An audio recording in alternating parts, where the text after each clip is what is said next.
ஸ்ரீலங்கா சுதந்திர கட்சியின் 64வது மாநாடு இன்று பிற்பகல் பொலனர்வ கதுருவெல ரஜரட்ட நவோதய மைதானத்தில் கட்சியின் தலைவர் ஜனாதிபதி மைத்ரிபால சிறிசேன தலைமையில் நடைபெற்றது. கட்சியின் பொதுச் செயலாளர், ஆலோசகர்கள், சிரேஷ்ட உப தலைவர்கள் உள்ளிட்ட கட்சியின் முன்னிலை செயற்பாட்டாளர்கள் பலரும் இதில் கலந்து கொண்டிருந்தனர்.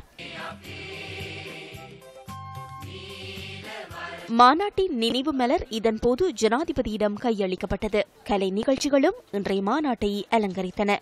இதன்போது உரையாற்றிய ஜனாதிபதி மைத்ரிபால சிறிசேன கட்சியின் எதிர்காலம் தொடர்பில் விளக்கம் அளித்தார்.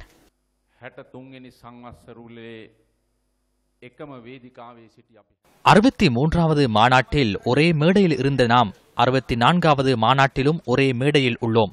இது ஸ்ரீலங்கா சுதந்திர கட்சியை போன்று முழு நாட்டிலும் அரசியல் எதிர்காலம் தொடர்பில் ஏற்பட்டுள்ள ஒரு சிறந்த விடயமாகும். உலகில் வேறு எந்த நாட்டுக்கும் இரண்டாம் பட்சமாக மாறாத வகையில் எமது தாய் நாட்டை கட்டியெழுப்ப வேண்டும். அதற்காக எமது நாட்டில் அரசியலில் மாற்றம் ஏற்படுத்த வேண்டும். அதனால் ஒவ்வொரு யுகத்திலும் எதிர்கொண்ட சவால்களையும் மற்றும் பிரச்சினைகளையும், பொருளாதார சவால்களையும் எமது கட்சி அடையாளம் கண்டுகொண்டது.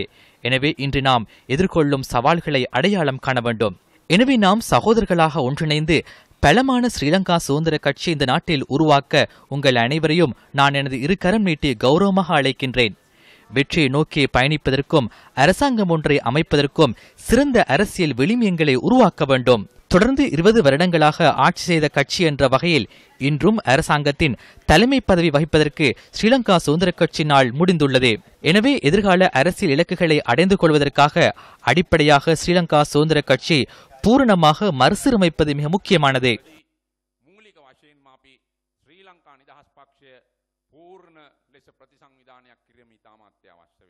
தமது நோக்கு தொடர்பில் ஜனாதிபதி இங்கு கருத்து தெரிவித்தார். தற்போதைய ஜனாதிபதி என்ற வகையிலும் ஸ்ரீலங்கா சுதந்திர கட்சியின் தலைவர் என்ற வகையிலும் நான் இவ்வேளையில் ஒரு விடயத்தை கூறுகின்றேன்.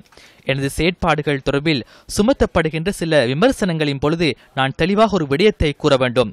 நான் வேகமான ஒரு பயணம் ஒன்றின் மூலம் வந்தவர் அல்ல. எதிர்கால பயணமும் வேகமாக இருக்காது. நான் மெதுவாக பயணிக்கும் ஒருவர். அந்த பயணத்தை பின்னோக்கி நகர்த்த எவ்வேளையிலும் நான் தயாரில்லை. அந்த பயணம் நாட்டின் எதிர்கால சமூகத்துக்கு சிறப்பாக அமையும். எனவே அரசியல் சக்திகளை ஒன்றிணைத்துக் கொண்டு நாட்டுக்காக ஒரே பயணத்தை முன்னெடுக்கவே நான் முயற்சி செய்கின்றேன். ஸ்ரீலங்கா சுதந்திர கட்சியின் பொதுச் செயலாளர் துமித திசாநாயக்கவும் இங்கு உரையாற்றினார். கடந்த மாதம் 17ஆம் திகதி, இன்று செப்டம்பர் மாதம் 2ஆம் திகதி. இதன் மூலம் நாம் நாட்டுக்கு ஒரு விடயத்தை கூறியுள்ளோம். ஆகஸ்ட் மாதத்தில் நாம் பின்னடைவை அடைந்தாலும் மீண்டும் இந்த தாய்நாட்டை கட்டியெழுப்பும் கட்சியாக உங்களது தலைமையின் கீழ் பயணிப்பதற்கு ஸ்ரீலங்கா சுதந்திர கட்சி தயாராக உள்ளது என்பதனை கூறுகின்றேன். அந்த செய்தியை நாம் இன்று வழங்கியுள்ளோம். இதுவே ஸ்ரீலங்கா சுதந்திர கட்சியின் பலமாகும். பெருக்கெடுக்கும் மாற்றை மறுபுறம் திருப்ப முடியாது என்று அன்று பண்டாரநாயக்க கூறியிருந்தார். ஸ்ரீலங்கா சுதந்திர கட்சியை பிளவுபடுத்த எவர் முயற்சித்தாலும் அது முடியாதொரு விடயம் என்பதனை கூறுகின்றேன். பேராசிரியர் சரத் விஜயசூரியவும் ஸ்ரீலங்கா சுதந்திர கட்சியின் 64வது மாநாட்டில் உரையாற்றினார்.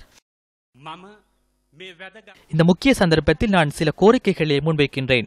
ஸ்ரீலங்கா சுதந்திர கட்சியுடன் சுற்றியுள்ள கட்சிகளுக்கு மக்கள் பலமும் போதிய அறிவும் இருப்பதாக எமக்கு தெரியவில்லை.